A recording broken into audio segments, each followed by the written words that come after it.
Ketua Umum Partai Solidaritas Indonesia, Kaisang Pangarep, irit bicara menanggapi partainya yang gagal melenggang ke parlemen berdasarkan hasil pemilu 2024. Besok di Dewan Pimpinan Pusat ya, besok kumpul di DPP saja, kata Ketua Umum PSI Kaisang Pangarep. Berdasarkan data rekapitulasi KPU, PSI hanya meraup suara sebanyak 4.260.169 dari 38 provinsi. PSI hanya mampu meraup suara sebanyak 2,8% dari suara sah. Artinya, PSI tak mampu memenuhi syarat ambang batas parlemen atau parliamentary threshold sebanyak 4% untuk menuju ke Senayan. Selain PSI, Partai Persatuan Pembangunan PPP juga gagal lolos ke parlemen. Perolehan suaranya hanya 3,87%.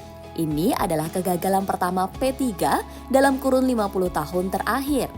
Di sisi lain, KPU juga menetapkan 8 parpol yang berhasil mengamankan kursi parlemen di DPR dalam pemilu 2024. Di antaranya adalah PDIP, Golkar, Gerindra, PKB, PKS, Partai Demokrat, Partai Nasdem, dan PAN. Ada 4 partai yang memperoleh suara lebih dari 10%.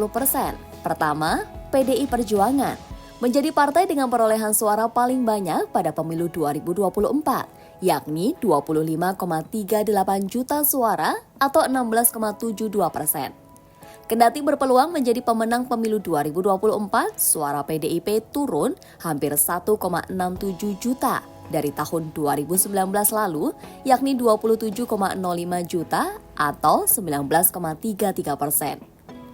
Partai Golkar berada di peringkat kedua dengan memperoleh suara sebanyak 23,27 juta atau 15,29%.